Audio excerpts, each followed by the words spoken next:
Digital Congo, la télévision numérique.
Mesdames et messieurs, bienvenue à cette édition du journal. À la une, 10 ans de travaux forcés contre Augustin Matata Ponyo, député national et ancien Premier ministre de la République démocratique du Congo. C'est le verdict du procès Bukanga Lonzo, prononcé ce mardi 20 mai 2025 par la Cour constitutionnelle.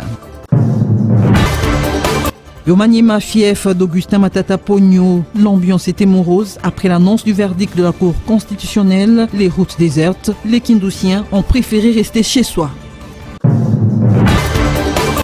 Ce 20 mai 2025 marque la 58e année depuis la création du Mouvement populaire de la Révolution, MPR, parti cher à feu Joseph Désiré Mobutu, président de la Deuxième République. Plusieurs Quinois qui l'ont connu se souviennent encore du maréchal Mobutu. Voilà tout pour les titres.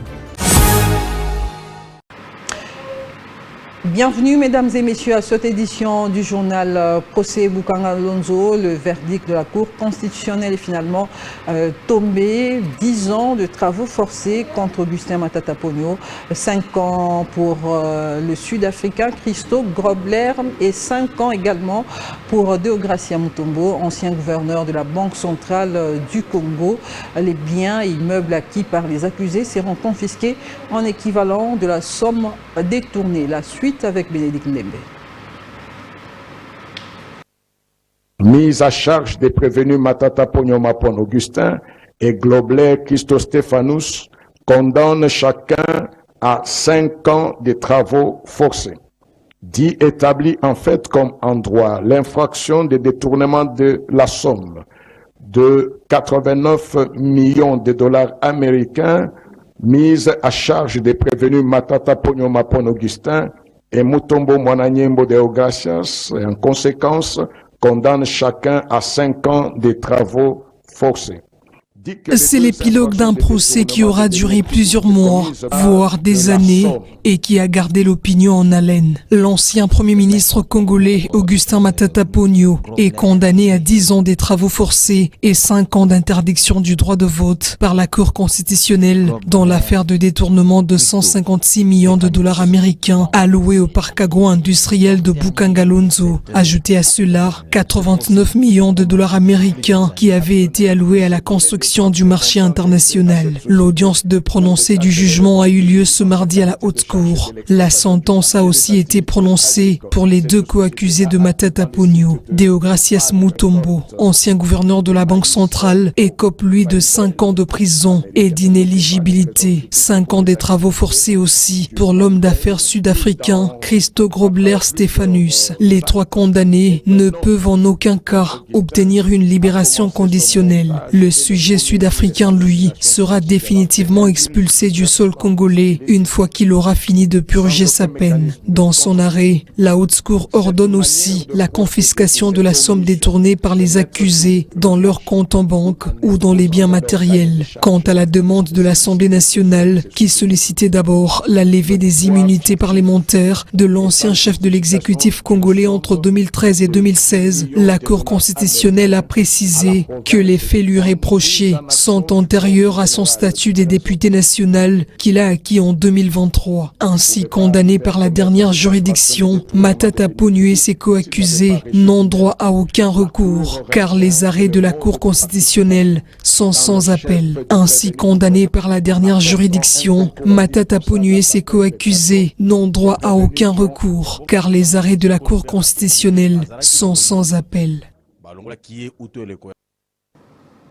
Et à quelques heures de l'annonce du verdict du procès Matata Ponyo, l'ambiance n'était pas du tout au rendez-vous comme dans les précédentes audiences ce mardi. Les accusés et leurs partisans n'ont pas répondu présent. Une fois de plus, Bénédicte Ndébé. À l'image du climat, l'ambiance semble en tout cas morose ici à la Cour constitutionnelle. Tenez, c'était le jour de vérité pour l'ancien Premier ministre congolais Augustin Matata Ponyo et ses deux co-accusés, à savoir Deogracias Mutombo, ancien gouverneur de la Banque centrale, et Christo Grobler, patron de la firme sud-africaine Africom. Tous trois ont été donc reconnus coupables dans l'affaire des détournements des fonds alloués au parc agro-industriel de Bukangalonzo. Les trois d'ailleurs se sont absentés au cours du prononcé de ce mardi à la Cour constitutionnelle. Il n'y avait pas non plus de militants du parti LGD de Matata. En tout cas, comme vous pouvez le constater sur ces images, l'ambiance est tout à fait calme, tout semble ordinaire. À la Cour constitutionnelle, eh bien, les trois prévenus ont donc été reconnus coupables des faits, justement, et la levée des immunités sollicitée par l'Assemblée nationale pour juger l'ex-premier ministre congolais Augustin Matata Ponyo n'a plus en aucun cas empêché les poursuites engagées à son encontre. Et comme vous le constatez, l'ambiance est tout à fait calme ici à la Cour constitutionnelle. Direction Maniema, fief du député national Augustin Matata Ponyo, condamné à 10 ans de travaux forcés par la Cour constitutionnelle. Juste après l'annonce du verdict, l'ambiance était morose. Les Kindoussiens ont préféré rester chez soi, comme nous le dit notre correspondant Benon Mbambe. Suivez. Il est 17h50, heure locale, soit quelques minutes seulement après le verdict rendu par la Cour constitutionnelle condamnant le seul élu de la ville de Kindu à la députation nationale, Augustin Matata Ponyo, à 10 ans de travaux forcés. Le riz et point chaud de la capitale provinciale du Maniema sont presque déserts. C'est le cas de la mythique place Mapon située au cœur de la ville de Kindu dans la commune de Mikelenge qui a vu naître l'ancien premier ministre congolais Augustin Matata. Ici, c'est un silence de cimetière qui nous a accueillis lors de notre passage. Habituellement, à ce même endroit, plusieurs centaines de Kindousiens se retrouvent chaque début d'après-midi pour contempler ces sites touristiques et se distraire grâce à un écran géant qui a été érigé sur le lieu. Pour beaucoup, les Kindousiens ont préféré rester cloués chez eux à la maison pour suivre de plus près le verdict de la plus haute cour de notre pays, étant donné que cette condamnation a provoqué une onde de stupeur dans la ville de Kindu en particulier et dans toute la province du Maniema en général. Contacté par Digital Congo, un acteur de la société civile locale a souligné que cette affaire symbolise l'effritement de l'état des droits. Pour lui, la justice congolaise est devenue un outil de persécution pour les opposants. C'était plutôt notre correspondant à Kindu, Grace Mbambi. Et en Ituri, un militaire FARDC et un civil de 74 ans grièvement blessé lors des affrontements entre les forces armées de la République et la milice Zaïre ce lundi 19 mai dans le territoire de Djougou.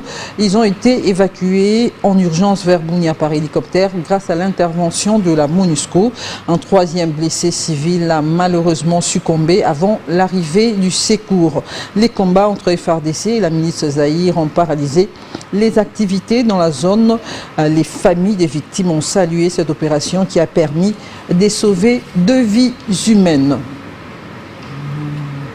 Parlons à présent de l'effondrement de l'économie congolaise qui a entraîné la baisse de la production du café de 1980 à nos jours, alors qu'en 1960, la République démocratique du Congo exportait 40 000 tonnes de café arabica et 50 000 tonnes du café robusta. Les rébellions et guerres sont citées parmi les causes de l'effondrement de l'économie congolaise. Brandon Bameko nous en parle.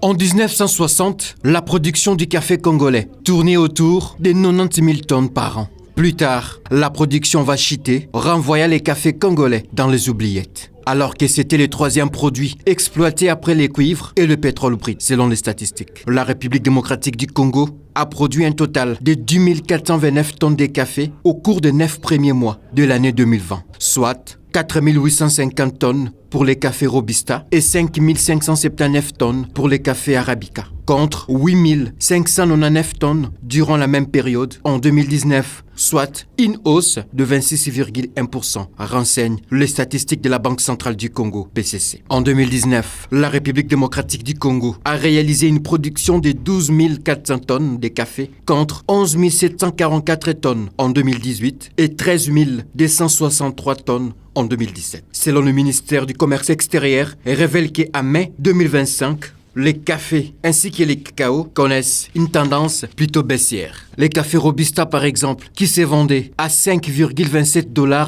les kilogrammes, aujourd'hui, ils se vendent à 5,15 $ les kilogrammes. En revanche, le café Arabica fait exception. Ils connaissent une légère tendance baissière, passant de 7,47 $ les kilogrammes à 7,28 $ les kilogrammes. Le mercurial de prix indique également que certains produits agricoles demeurent stables. Les soja, par exemple, gardent une tendance stable. Les lignes maritimes congolaises sont bel et bien de retour après plus ou moins 30 ans de disparition et cette fois-ci plus que déterminé à redevenir le géant de mer dans la sous-région. C'est le PCA Lambert Mende qui l'a confirmé à l'issue de travaux stratégiques entrepris ces derniers jours. Anita Mwadi nous en parle.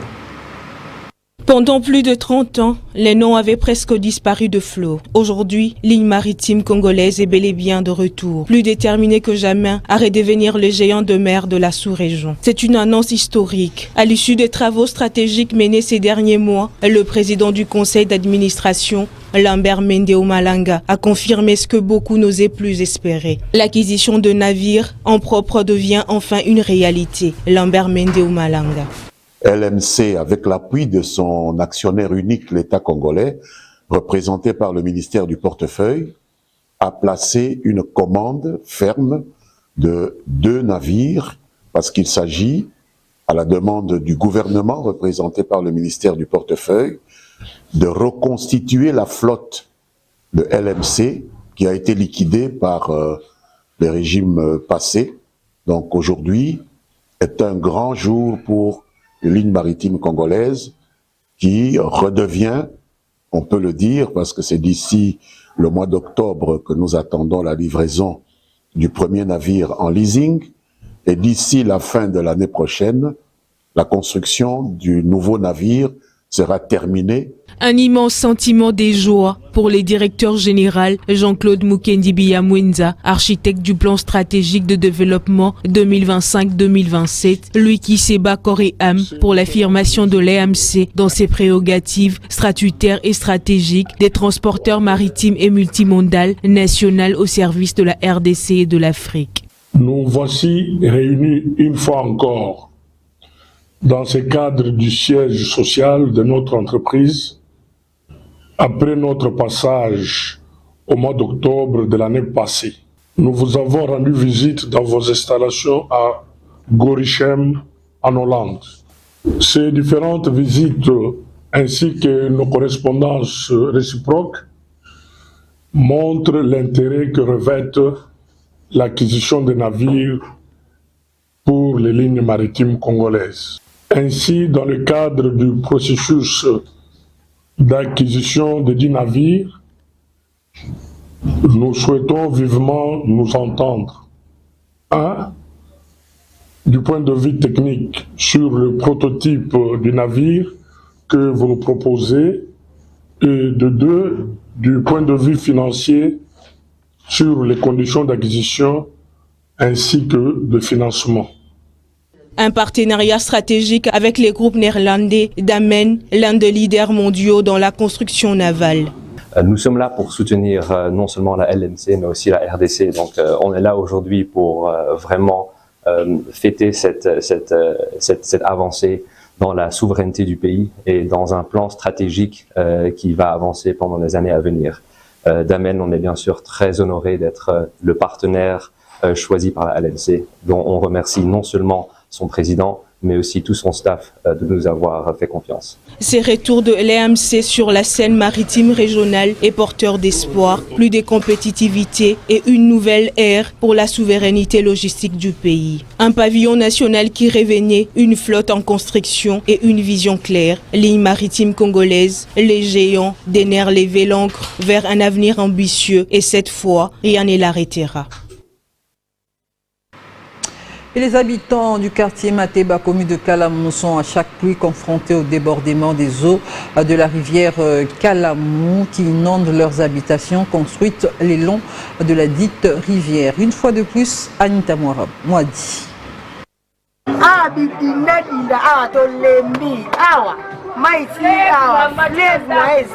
Au quartier Mateba, dans la commune de Ngaba, les débordements des eaux de la rivière Kalamou perturbent la vie de la population de ce coin de Kinshasa. Ici, à chaque pluie, les habitants vivent dans des conditions inhumaines et cela dure depuis plusieurs années. Aujourd'hui, les maisons construites au bord de la rivière Kalamou, ainsi que plusieurs autres parcelles et infrastructures, sont constamment inondées, créant parfois de dégâts matériels, de maladies et de pertes en vies humaines. Nous souffrons beaucoup suite au débordement de la rivière Kalamou, qui ramène ses eaux dans nos maisons et nous sommes obligés d'évacuer cela. Nous voulons des caniveaux dans ces quartiers.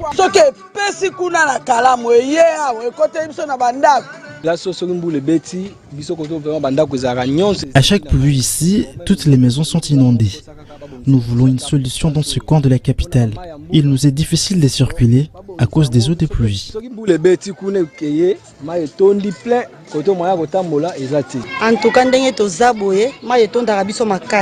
La rivière Kalamou fait beaucoup de dégâts.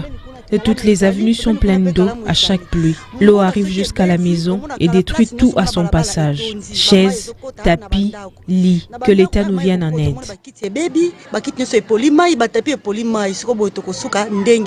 Le manque de caniveaux et de bonnes canalisations dans ces coins de la capitale est aussi à la base de la dégradation de ce quartier. Une fois qu'il pleut, les eaux stagnent et occasionnent de lacs artificiels sur ces avenues. Et c'est peut-être un ouf de soulagement pour la population de la commune de Ngiringiri après plusieurs alertes sur le délabrement de l'avenue Assosa dans son tronçon à Bakanza-Bayaka. Les travaux ont finalement repris. Les travaux de réhabilitation ont été lancés sur cette route qui mène vers le rond-point Victoire à la grande satisfaction de la population. Abel Condé et Josaphat Moma. L'état de délabrement très avancé de ce tronçon d'Assosa que vous percevez sur ces images pourra peut-être disparaître dans les prochaines semaines. Les engins qui ont atterri sur place sont les signes d'une rupture avec l'état vétuste de ce tronçon de l'avenue Assosa, compris entre Bakanza et Bayaka, dans la commune d'Ngiringiri, que subit déjà les travaux de réhabilitation, une initiative prise après plusieurs plaidoyers des populations qui se disent par ailleurs soulagées.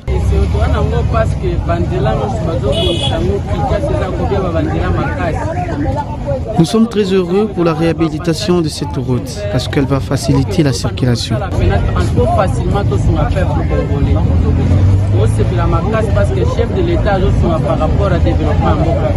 Les habitants des environs et même les usagers de ces routes plaident pour la rapidité des travaux. Nous voulons que la réhabilitation s'efface rapidement afin que nous reprenions au plus vite possible les activités.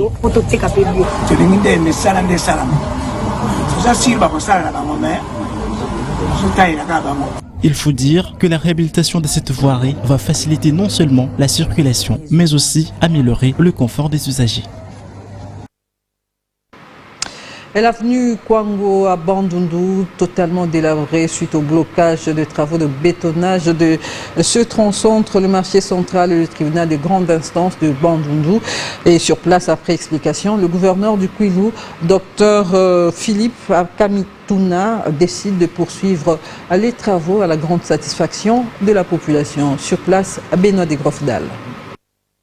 Les travaux du bétonnage de l'avenue Kwango, située dans la commune de Dissassi, ont débuté, mais se sont arrêtés en raison d'un manque de financement. Dès son installation en tant que gouverneur de la province du Kwilu, Docteur Philippe Akamitou Nandolo, accompagné de son vice-gouverneur, le professeur Espoir Mansa Manki, s'est rendu personnellement sur les tronçons, compris entre le marché central de Bandundu-Ville et le parquet de grande instance de Bandundu-Ville pour comprendre les raisons de ces blocages. Sur place, le directeur provincial de l'OVD Kwilu, ingénieur Simba Brino, présente le projet tout en saluant la volonté du gouverneur de s'impliquer activement. On s'est arrêté quelque part. Le gouverneur a estimé qu'il faut avancer. C'est pourquoi nous a appelé. On nous a présenté un projet. Et il est prêt à financer. Très surpris par l'état déplorable de cette grande avenue, le premier de tous les Kwilois, Philippe Akamitou Nandolo, décide ainsi de relancer les travaux. Nous avons voulu montrer notre volonté volontariste d'amener la province quelque part. Avec peu de moyens, on va commencer et petit à petit, je crois qu'on va terminer les travaux. On ne peut pas seulement compter avec l'appui extérieur, on va aussi compter sur l'apport local. Et l'apport local, c'est nous. C'est nous au niveau de la province, nous amenons les paix que nous avons produits pour faire avancer la province. Cette initiative a suscité une grande satisfaction au sein de la population.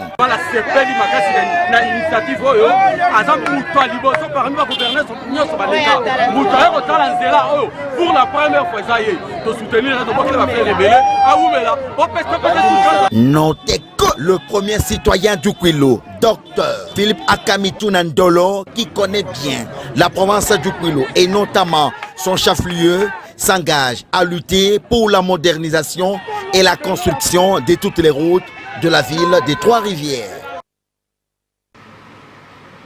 Direction la province du Kwilu, l'Assemblée provinciale a validé au cours d'une plénière le mandat de 5 suppléants des députés qui ont renoncé à leurs fonctions. Sur place, le président de l'organe délibérant, Claude Kumpel, appelle les nouveaux à œuvrer pour l'intérêt de la province. Benoît de Grofdal nous en dit plus. C'est une plénière spéciale qui se tient ce jour à l'Assemblée provinciale du Kwilu sous la présidence de Maître Claude Kumpel. L'objet de cette session est la validation des suppléants de 5 députés ayant renoncé à leur mandat, parmi lesquels l'honorable Docteur Philippe Akamitou Nandolo, Willy Itundala Hassan, Papi Labilang Kalim et Maître Donald Sindani, respectivement élus gouverneur de province, député national et sénateur de la province du Kwilu. La commission PAJ, à travers cette plénière où le quorum est largement atteint, valide ainsi à l'unanimité le pouvoir des nouveaux députés provinciaux du Kwilu. Le président de l'organe délibérant du Kwilu, Maître Claude Kumpel, prenant la parole, souhaite un fructueux mandat aux nouveaux élus. L'honorable Chikolu Sanga, élu du territoire de Bagata, qui remplace Dr Philippe Akamitou Nandolo, n'a pas manqué d'exprimer sa joie. C'est une joie inattendue pour moi, parce que j'ai fui le premier suppléant de l'honorable Dr Philippe Akamitou Nandolo. J'étais très déterminé que pendant la campagne électorale dans le territoire de Bakata, que mon titulaire, avec la grâce de Dieu, deviendra un jour élu du peuple. C'est cette marque de confiance que le titulaire a pu réserver à mon endroit, mais dépasse, c'est le cas rare parmi certains titulaires. Mais pour le docteur Philippe Akamitou, gouverneur de lui, pour moi c'est vraiment une joie et je tiens à lui remercier très sincèrement de cette marque de confiance. Et pour la population de notre circonscription électorale du territoire de Bakata, je tiens toujours à leur demander de continuer à nous faire confiance pour les mandats prochains. Notez que juste après cette plénière, le bureau de l'organe délibérant du Kwilu a effectué une ronde dans toute la ville de Bandundu pour réconforter les sinistrés des pluies torrentielles qui ont causé de nombreux dégâts. Le ministre de la Communication et Médias et porte-parole du gouvernement Patrick Mouyaya était devant la commission Aménagement du territoire, infrastructure et nouvelles technologies de l'information et de la communication de l'Assemblée nationale. Patrick Mouyaya a éclairé les élus du peuple sur le fonctionnement général du secteur de la communication, particulièrement dans les entreprises sous sa tutelle. Images et commentaires, John Zati et Jacques Kaboy. Patrick Mouyaya, ministre de la Communication et Médias, porte-parole du gouvernement, devant les membres de la Commission Aménagement du territoire, infrastructure et nouvelles technologies de l'information et de la communication de l'Assemblée nationale. Le ministre, fort de son expérience, tout en s'appuyant sur des exemples concrets, a édifié les élus nationaux en répondant à toutes les questions. Nous avons apporté des réponses en expliquant notamment notre vision, en tout cas portée par le président de la République, d'abord celle d'assainir les secteurs de médias. Nous avons à ces propos une nouvelle loi depuis le 13 mars 2023 qu'on a baptisé la loi Mouyaya, qui est venue après 26 ans transformer les secteurs parce qu'il reconnaît l'existence de certains autres acteurs qui sont apparus et qui a fait un pas vers la dépénalisation qui est toujours voulue et réclamée par des journalistes, premièrement. Ensuite, nous avons commencé un travail de modernisation de médias publics. Aujourd'hui, lorsque vous regardez la télévision nationale, vous pouvez constater qu'il y a un effort qui est fait en termes de qualité, mais on ne s'arrête pas là. La dépénalisation des délits des presses, également évoquée par le ministre de la Communication et Médias, qui a reconnu l'existence de certains autres acteurs dans la synergie des efforts, notamment marquée par l'existence d'une nouvelle loi depuis le 13 mars 2023, la loi Mouyaya, pour transformer le secteur. Dans ces éléments de réponse, devant la commission à l'Assemblée nationale, le ministre de la Communication et Médias a également évoqué différents efforts qu'il a amorcés. La modernisation des équipements de la RTNC et la digitalisation de l'Agence congolaise de presse ACP, pour ne citer que cela. La situation des agents de la RTNC et la détermination de Patrick Mouyaya à trouver des solutions concrètes a également fait l'objet de ces échanges. Grâce à la redevance, a dit le ministre, cette taxe apportera un nouveau souffle à la RTNC. Il a plaidé pour un budget supplémentaire à la RTNC dans le souci d'entretenir en permanence l'image du pays en interne et à l'externe. 20 mai 1967, 20 mai 2025, cela totalise déjà 58 ans depuis la création du mouvement populaire pour la révolution MPR, parti cher à Joseph Désiré Mobutu, président de la Deuxième République. À ce jour, les Quinois se souviennent encore du maréchal Mobutu. Suivez. Ici, c'est le colonel Mobutu Joseph. L'armée nationale congolaise a décidé de neutraliser le chef de l'État jusqu'à la date du 31 décembre 1960. Il ne s'agit pas d'un coup d'État militaire, mais plutôt d'une simple révolution pacifique. L'armée va aider le pays à résoudre tous ces différents problèmes. 20 mai 1967, le maréchal Mobutu, qui venait de prendre le pouvoir par un coup d'État le 24 novembre 1965, créé ensemble avec Justin Bomboko, Joseph Outoubé, Singa Oudjou et Etienne Tshisekedi, le mouvement populaire de la révolution. Au fil des années, le MPR s'est imposé comme parti unique. Le 27 octobre 1971, soit 4 ans après sa création, l'ancien chef de l'État Joseph Désiré Mobutu décide de changer le nom de la République démocratique du Congo pour devenir la République du Zaïre et a modifié le drapeau. Parti unique dont tous les Zaïrois de l'époque étaient membres de droit, et c'est de la naissance, le MPR est l'instrument exclusif et légitime de la vie politique, économique et sociale du pays. Dans la ville de Kinshasa ce mardi 20 mai 2025, certains Quinois se souviennent. Les MPR, ils nous ont gérés pendant plus de 2 décennies et ils n'ont pas prévu l'après-pouvoir. Ce que je peux constater, ils n'ont pas prévu l'après-pouvoir. Ils ont prévu seulement pendant le pouvoir. Alors comme c'était un parti-État, c'est que le leadership de ces partis-là avait déjà, en quelque sorte, tracé une ligne de conduite. Et comme j'avais dit tantôt, c'est l'unité des pays qui a marqué beaucoup de gens. C'était une période, je peux dire, dictatoriale. Mobutu nous a bien dirigés, malgré lui. Et vers la fin de son règne, il a un peu trébuché. Ainsi, les hommes l'ont trouvé un peu méchant, on l'a abandonné. Mais sinon, il a montré en face du monde qui était un Congolais.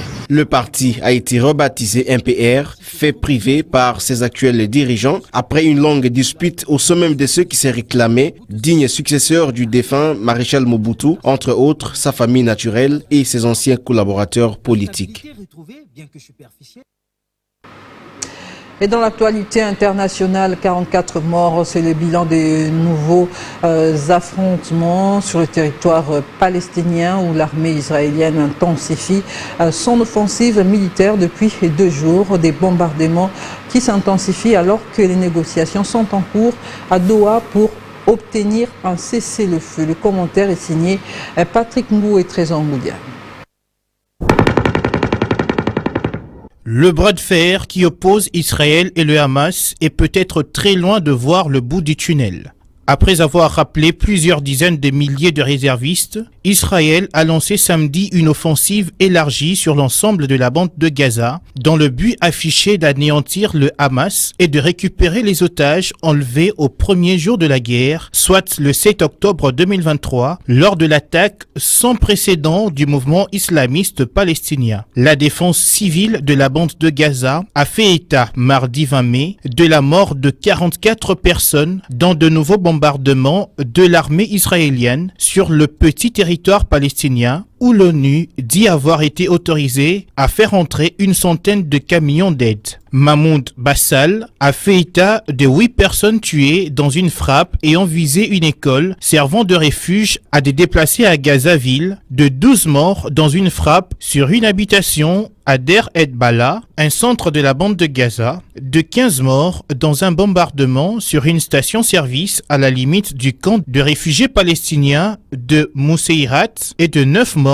dans une frappe sur une habitation dans le camp de réfugiés de Jabalia au nord. Le Premier ministre qatari, dont le pays joue le rôle de médiateur, a déploré que les négociations menées ces 2 dernières semaines à Doha n'avaient mené nulle part encore en raison d'un fossé majeur entre les 2 parties. Il a en outre estimé que l'intensification de l'offensive israélienne compromettait toute la chance de paix. Et voilà qui met fin à cette édition du journal. Merci de l'avoir suivi de partout. Au revoir.